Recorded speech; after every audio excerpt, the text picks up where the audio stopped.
I hope you can see my screen. Alright, so today we'll start with the AWS service called AWS IAM, the full form of IAM, Identity and Access Management.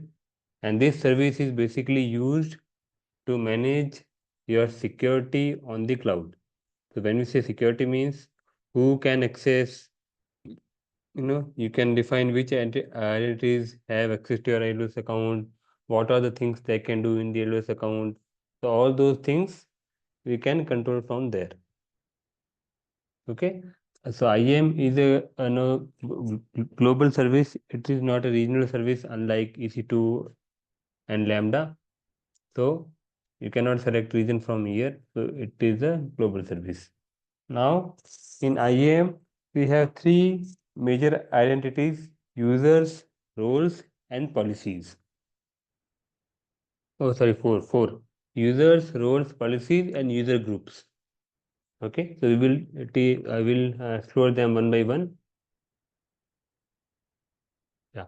So very first of all, let's have a basic difference between all four of them. Then we will do hands-on. So the first is IAM user. The IAM user represent a real-time user. So let's say I have 5 members of team. We all are working on a project, and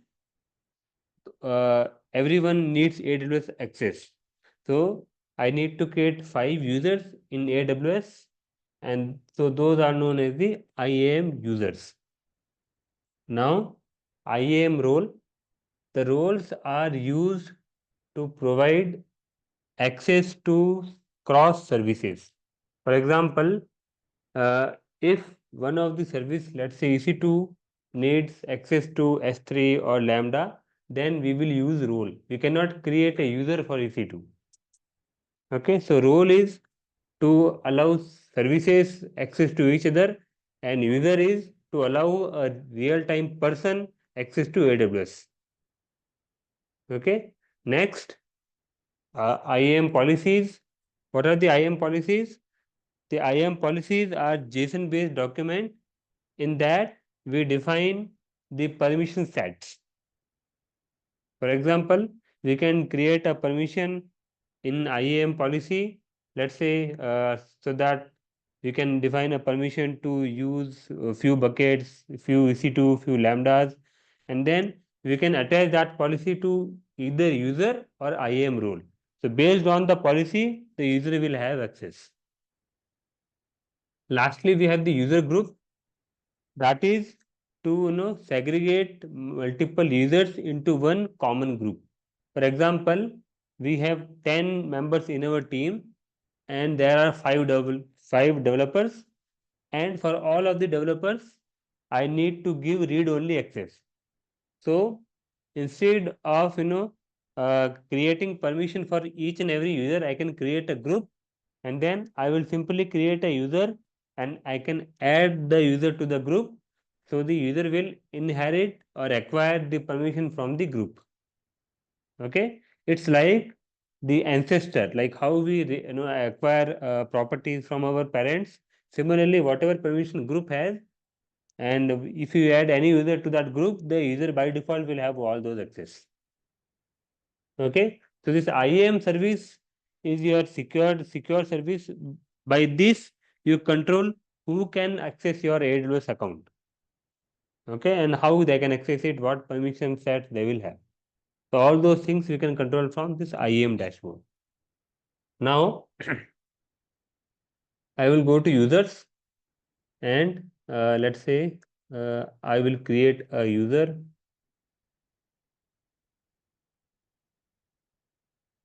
Let's say for one of you, I will create a user. Okay, we don't have the other candidates. Okay, I will create a user for Abhay. I will just whatever name I can give here. I will give it a name as Abhay. I will provide him management console access.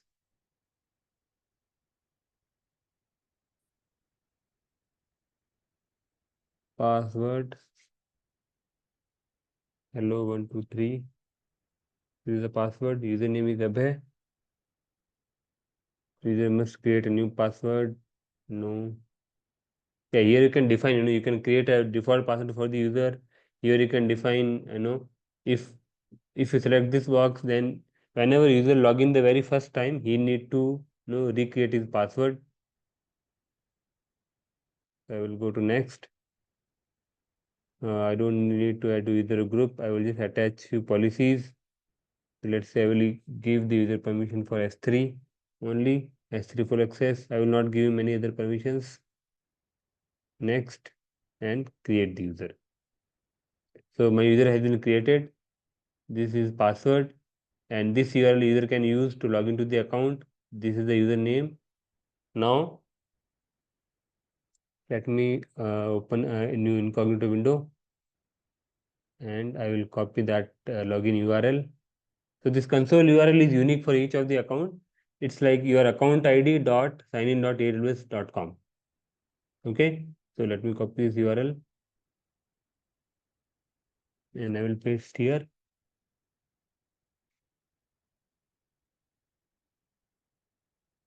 It will ask for the IAM user. The IAM user was Abhay.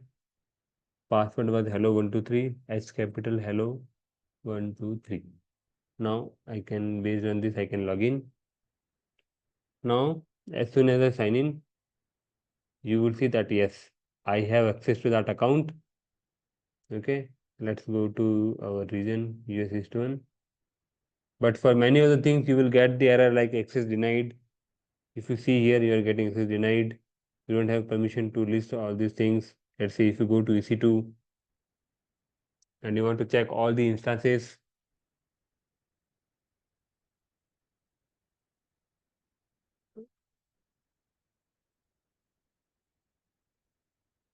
Okay, so yeah, if you see, you are getting API error because this Abhay user does not have access to see or work with EC2 service. Okay, if even if I go here, you will get the message that you are not authorized to perform this operation. So I have only given S3 permission to this user. Now if I go to S3,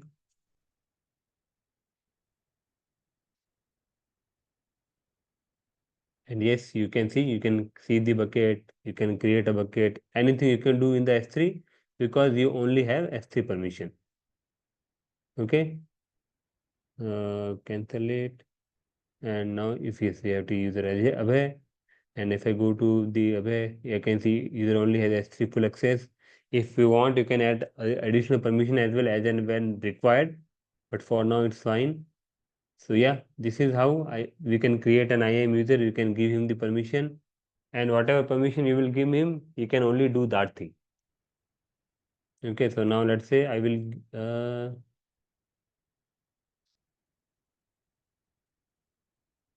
go to EC2, and for now you can't see any of the instance. So let me quickly add an EC2 permission as well for your user. Abhay, so I will click on, so from users, I will go to the user, and then there is option add permission, and attach policies directly. I will give him EC2 full access, next, and add the permission. So I have added the permission. Now user has two permissions, EC2 and S3. Now I will go here, and as soon as I refresh,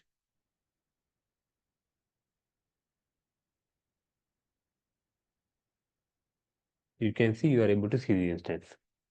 So that's how you can control the permissions. But as soon as give any user a full access, it means that user now can do anything. He can delete this instance, he can create any instance, anything he can do. So instead of giving full access, we can only give him read only access if we are not allowing that user to create any resources, because sometimes it happens that for developers we will only give read only access. We will not allow no developer to create or modify or delete our resources. So we can give him read-only permission. So I will remove these permissions. To remove any permission, just select those permission and click on remove. That will remove the policies. Now I will add a permission, attach policy directly, and S3 read only. So I can give S3 read only, EC2 read only. So for each of the service, there are read only access available. Yes. So now I have given the user access the read only access. Now, even if, okay, now we can go here and you will be still able to see the instances. But let's say when you try to create an instance, what will happen? So I'm going and I'm trying to create an instance. Okay. I will keep it as it is. That is fine. T2 micro, keep pair, no need, launch instance. First without key pair, launch instance. Okay. You will not be able to launch the instance. Why? You are not authorized to perform this operation because user Abhay is not authorized to perform EC2 create operation. Why? Because you only have read-only permissions, so you will not be able to create or delete things. Let's say now I try to, let's say this is our important server, and if you give any user a read only full access, then he can do anything. But now as we have only given him read-only access, let's say he want to terminate this instance. So as soon as you click on it, he will not be able to do it because he does not have that access. Is it clear, guys?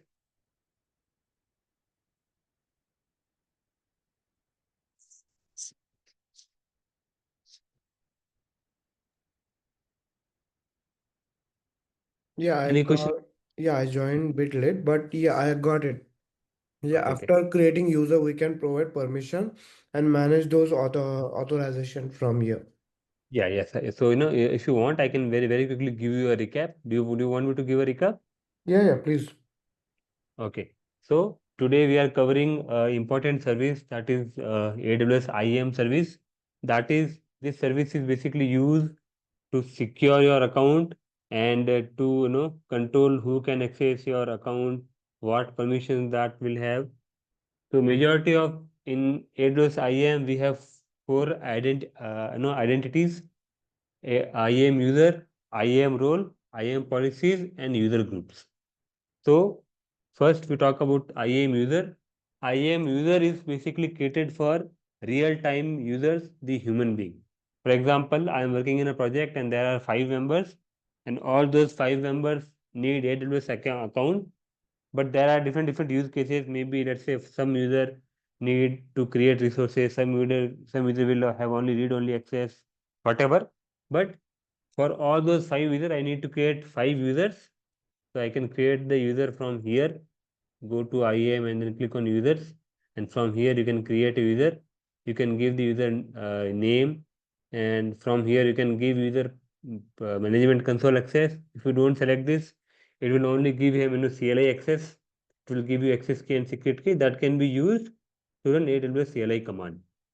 But you can use this and then you can type a username. And initial, you can create a custom password. And if you select this box, then user will be forced to change the password on very first login. So by following this, I created a user Abhay. And as soon as you create a user, now that user can log into your account by this URL.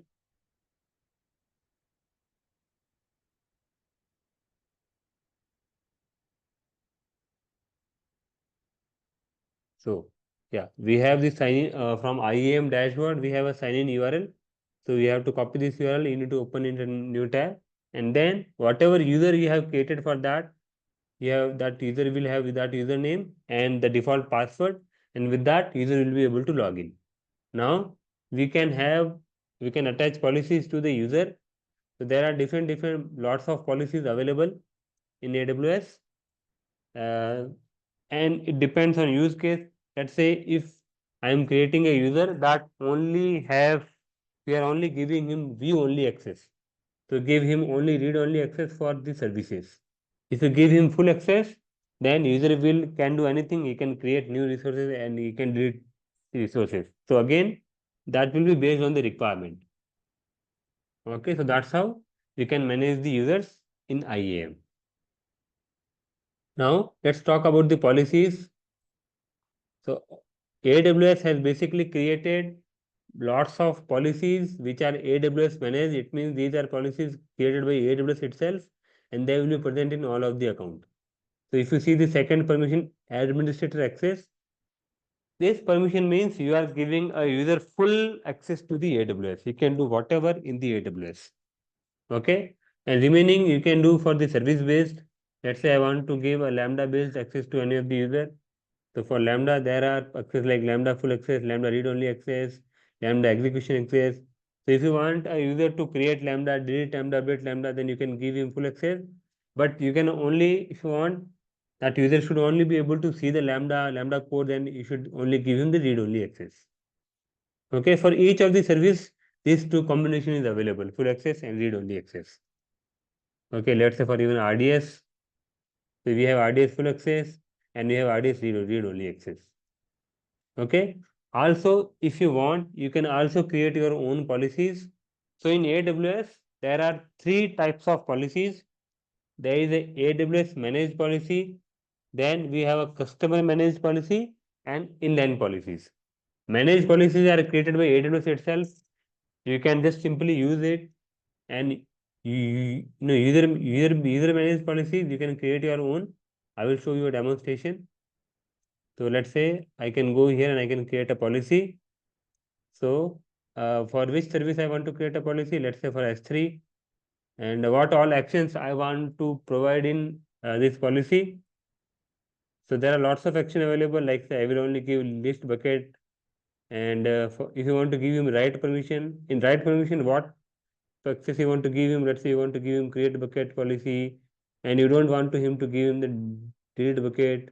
You don't need to select it, and let's say you want to give user access to, so he can put the object, means upload the data. So I can give put object, and then I can give him no, in the read I can give him a list object. There are lots of policies available. Get object, and I can give him a list object.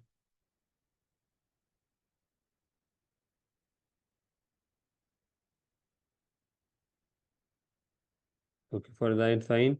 And now for which particular no, you can select the granular level of permission here. So for which bucket you are creating this permission, if you put any, it means user can do what user can perform all these actions in any of the bucket. But if you want that I want to use a specific bucket permission, so here you can select that bucket name.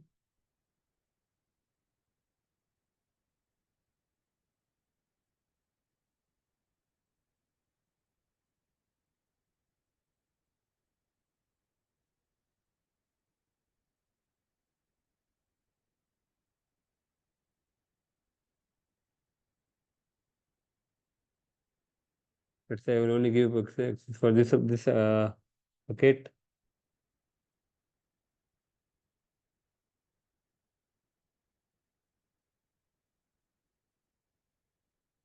So yes, I know I am creating a policy. List bucket is there. List object also I can give. So while creating a policy, we only can add a policy for a particular service only, not for all or multiple, correct? We can. I will show you now. See, once this is done, I can add one more permission for one of the service. Okay, means selecting an Uh, policy, we can apply the particular permission to multiple services. yes. Okay. So I can create a policy, and in that policy, I can enable access for multiple services. Okay.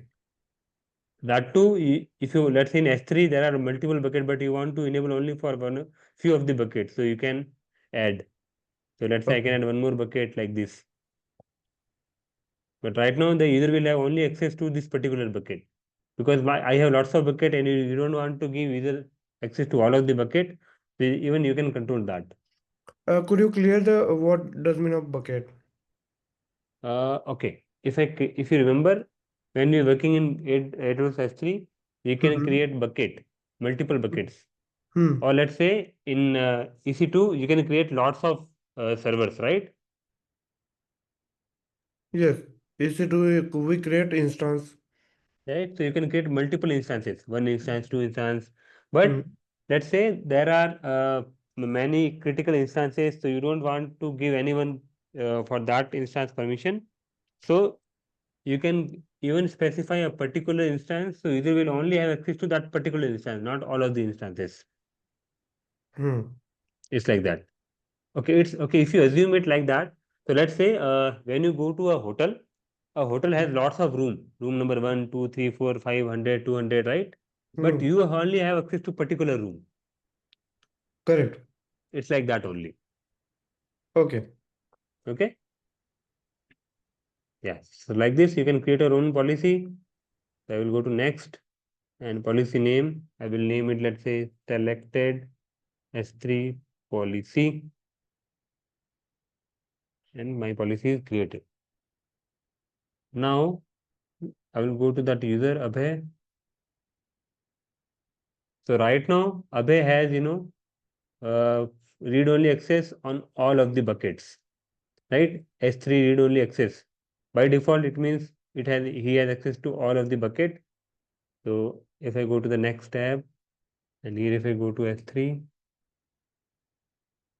and I am in logged in as Abhay user, so you can see as Abhay has read-only access on S3 buckets, so he can see all of the bucket. Now I will remove that permission, and I will attach my custom created policy here. Let me remove it, and now I will attach my permission. So I can filter it from customer managed and S3 selected policy. Yeah, this is my policy. Okay. Now I have added my own policy to this Abhay user. Now I will go here and I will refresh it.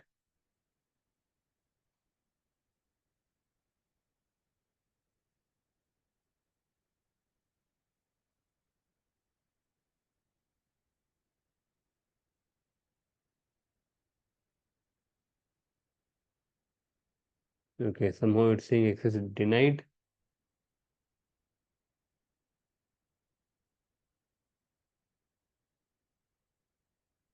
S3 list bucket.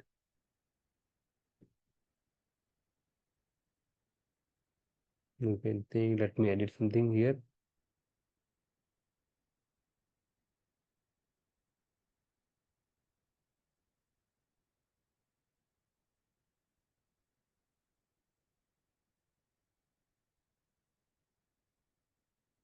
Let me give him list all my bucket.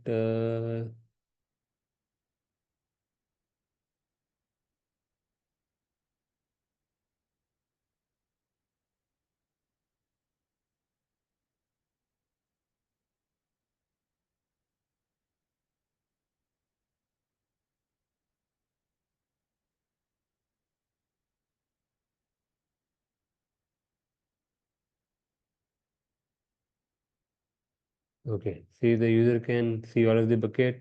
Now let's say if I go inside it, user doesn't have permission to list object on this bucket. If I go here, yes, so I have only given access to this bucket. The user can only view the files of this bucket. So that's how you can control it. See, any other bucket, the user will not able to work. Does that make sense, guys?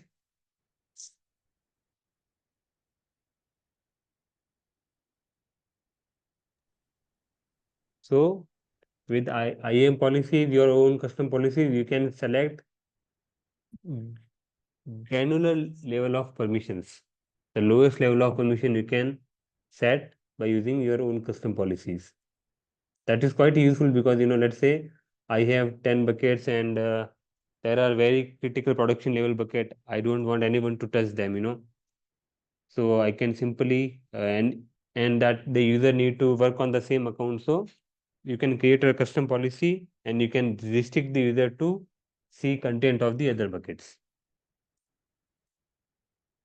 Is it okay, guys? Are you able to get it?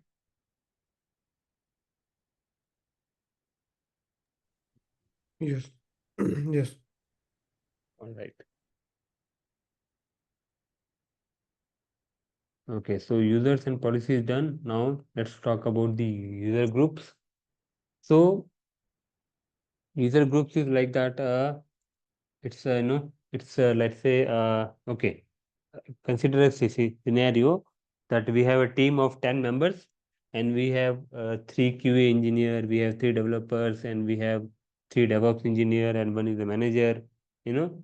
So by default, let's say manager will have full access. Manager can see any resource, he can do anything. And but let's say QA engineer will have only few of the access. Let's say QA can only see EC2, S3 buckets and EC2 that cannot see the Lambda and all. And developer will have read-only access to all of the resources. Now, if I create 10 users, then I need to, for each of the user, I need to add this permission one by one manually. So instead, what I can do, I can create three groups, a developer group, a QA group, and a manager group. Now, for that group, I will set the permission. Let's say for manager, I will give full permission, and for developer group, I will give only read only permission to all of the services. For QA group, I will give only read only permission to few buckets. Then I can create the user, and I don't need to add permission for each of the user. Instead, I will add my user to the respected group. So the user will inherit the permission from those groups. Okay. So let's see this in action. I'm going to create two groups.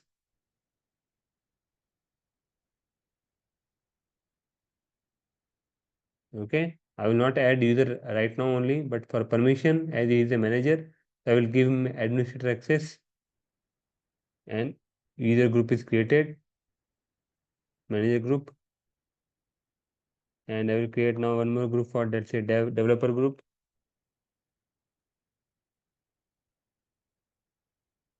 And for developer group, let's say I will give only read only, that to read only for on EC2 and S3. EC2 read only and S3 read only. I'm giving two permissions. Okay, so developer group is also there and it has two permissions. Okay, yeah. Now, let's say I will create a user this time with, or let's say Sagar. I will create a user. Let's say Sagar is joining our team recently. So we need to give Sagar access to AWS. I will create a IAM user for Sagar. I will give custom password. Hello 123. I will not select it. If you select this box, you then need to change the password on next sign in. Password is hello123. Username is Sagar. Next. And I will not attach any permission, nothing. Simply next, and I will create the user. So yeah, this Sagar's user has been created. Okay, I remember this username and password, so I don't need to store them. Now if I go to user and if I go to Sagar, so right now Sagar does not have any permissions. So I will go here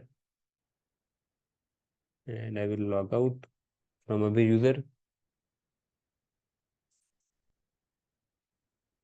And now let's log in with Sagar user. So how to log in with an IAM user? You need to go to dashboard and you need to copy your sign in URL.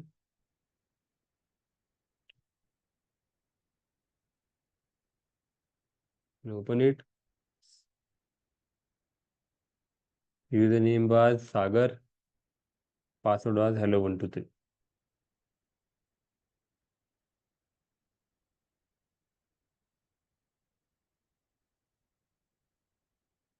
Okay, Sagar is able to log in, but as Sagar right now does not have any permission, so he cannot do anything in this account. He cannot see, literally, he cannot do anything here. He cannot see the buckets. He cannot see the he cannot see the instances. He cannot see the S3 buckets. nothing he can do. So now let's say direct to bucket days, it will not show anything.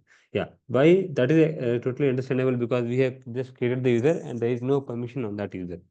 Now I am trying to understand is, so let's say Sagar has recently joined our team.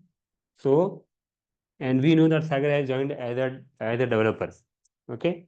So and we have a group for developers. So I will simply add Sagar to the developer group.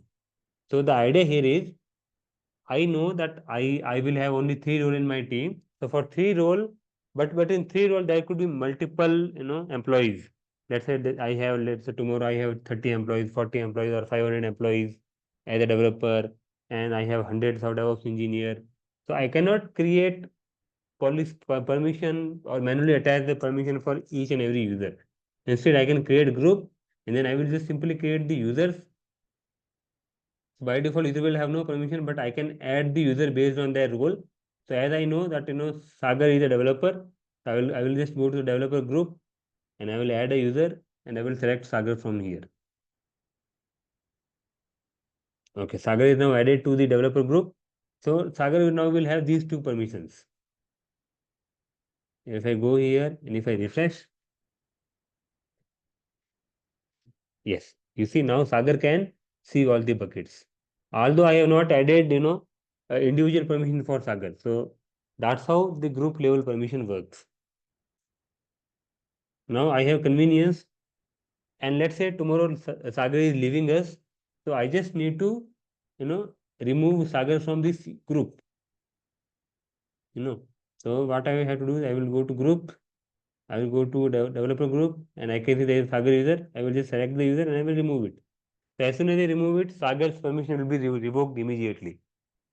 Otherwise, if there is a user, each for each and every user, we are managing permission separately. I need to go and manually remove permission from each and every user.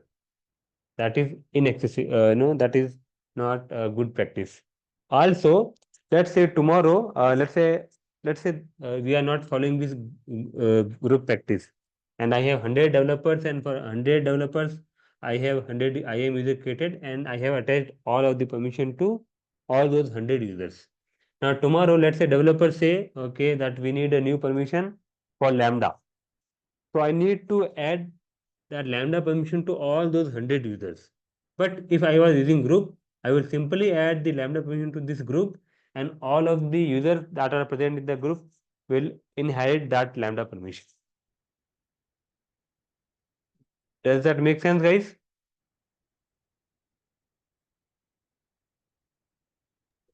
Yeah, this is a good practice actually.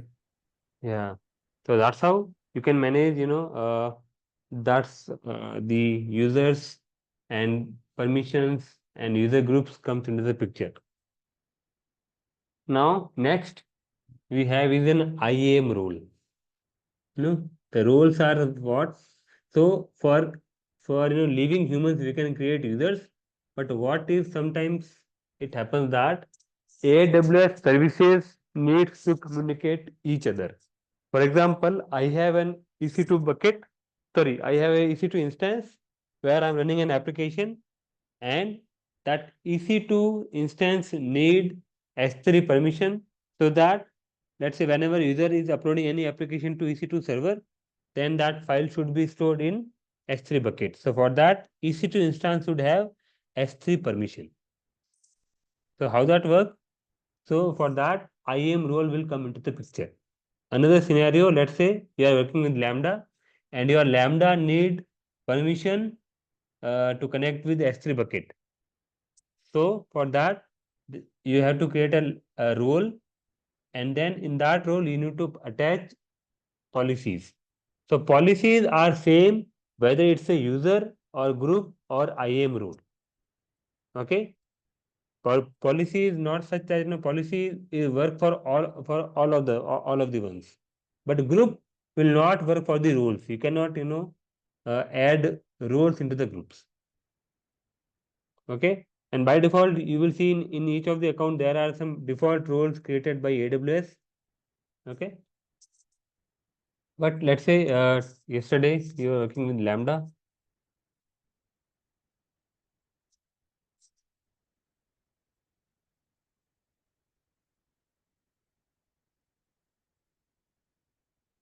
Let's say there is a Lambda function print date, and if I go to configure and I go to permission, you can see there will be a role print date that is created with the Lambda. Now let's say this Lambda need access for S3 bucket.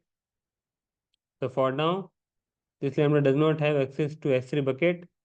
So from here, I can add that S3 permission to this Lambda. I can click on attach policies, and either I can give S3 full access, or you don't trust on this Lambda, you don't know what this Lambda will give. And and this Lambda is requiring access to a particular access. So you can create your own custom policy like how I created previously. Yeah. So you can also create your own policy and you can attach that policy to that role. So as soon as you attach the role, the Lambda will have permission and he will be able to interact with the other services. Okay. So that's how we manage the permissions for the roles. And okay, so whenever we create a role in trust relationship, there will be a service name for which service this role has been created. So it is lambda.amazon.aws.com. So it can only be attached to Lambda function.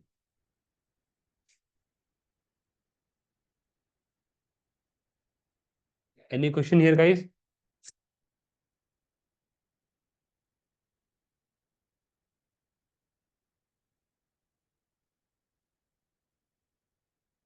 IAM users, IAM group, IAM policy, and IAM roles. Four identities are there. With the help of all of them, you can control your AWS access. Any question here?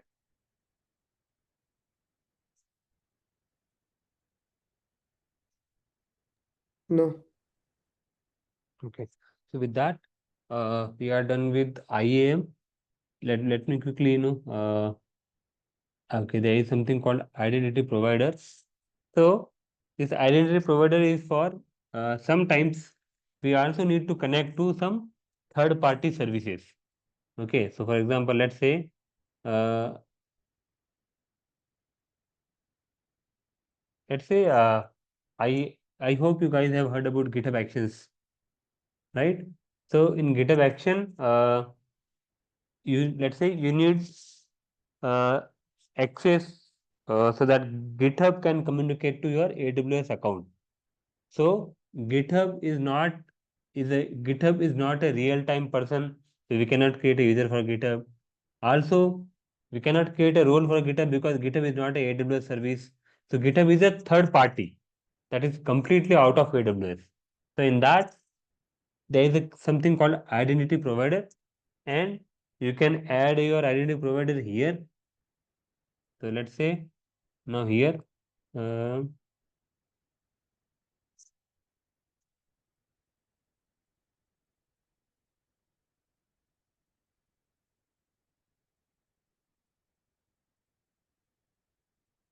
so AWS Identity Provider facilitates the use of external identity management system to authenticate user and grant them access to AWS resources.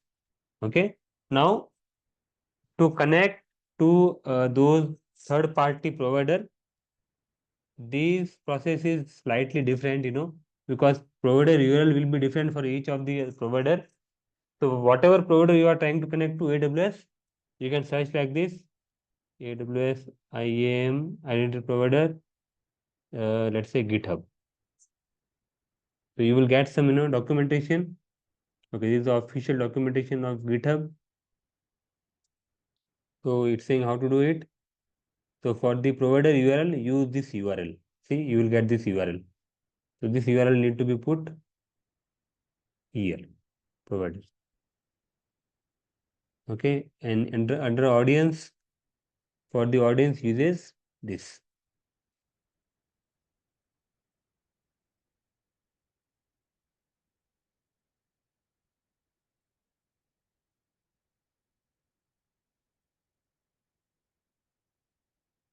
As soon as you click on add provider, yes, your now provider is ready. Now you will be able to create a role and then GitHub will be able to connect to your AWS account. I don't need it, so I will remove it. So okay, I show you for GitHub. Now let's say you want to connect IAM provider instead of GitHub. Let's say I will say CircleCI, or let's say I will say GitLab. I hope you heard, guys. Have you heard about GitLab? Yeah, it's similar to GitHub. Similar to GitLab, yes, GitLab, yes. So as soon as you do this, and yeah, this is the official link from GitLab, how to configure, how to connect GitLab to AWS. So yeah, provider URL is gitlab.com or gitlab.example.com. So I will use this. So as many as provider you can add here, OpenID, and audience will be the same, I think, this only. And yeah, by that you can add it. Okay, so for yeah, I'm saying for each of the provider there will be similar, some different URL and steps, and that you can follow in their official documentation. Yeah, but for now you just need to understand that there is something called AWS Identity Provider that help you to connect third-party services to AWS. Is that clear, guys? Apart from Git, any other services we can bind? No, anything. Let's say, have you ever heard about CircleCI? That is not something like GitHub, right? No, I don't know this one. IAM, let's say CircleCI. Yeah, you can use, yeah, see, CircleCI is not like GitHub or something, GitHub or GitLab. It's not a version control system. It's like, you can say like Jenkins, CI/CD system. Yeah, right. So here also, Means this is, automation tool, you mean? yes. And this, how you can provide the URL. So yeah, before I'm saying basically, whatever third-party tool you are trying to connect, you will have, uh, no, yeah, you will have their official documentation. Okay. Or basically that I'm trying to say, yes. Okay. Yeah, got it. Okay. You just need to search with the name, let's say AWS IAM and provider, let's say Datadog, we have all heard, right? The Datadog. Yeah, Datadog I heard. Yeah. So Datadog is a SSO to manage. Yeah. See, you can use even this.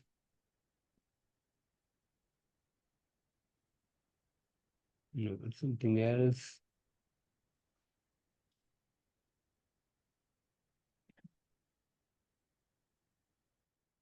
Okay, yeah, yeah. But yeah, that's if that supports, you will be able to create it.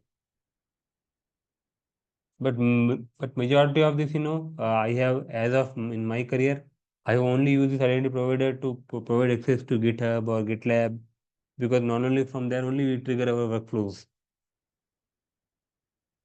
But yeah, if any of the other third-party providers supports it, they will definitely have their documentation, and from there you can create a provider for that. Okay. Yeah. And lastly, account settings.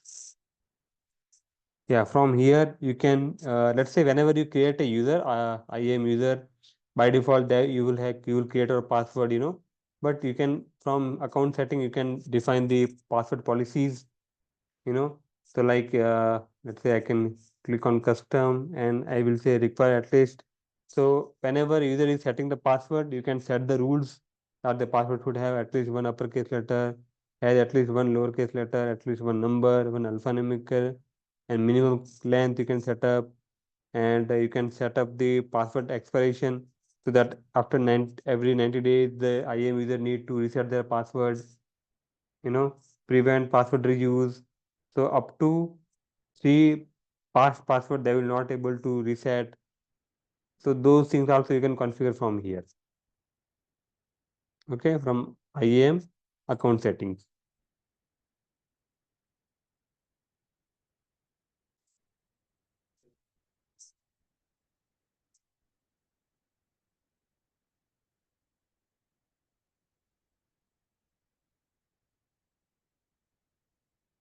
And this access analyzer, from here you can see the activities happening in your AWS account. So we can you have to enable it. So it will basically keep track, what are the activities happening in your AWS account, uh, identify resource shared with an external entity.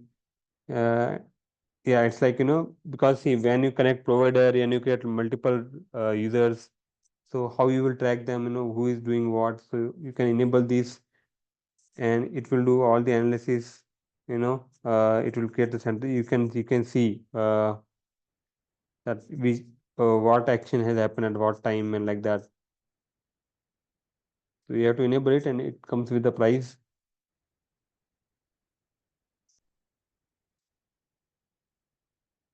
Yeah, I think that's pretty much for the IAM service. Do you have any questions so far?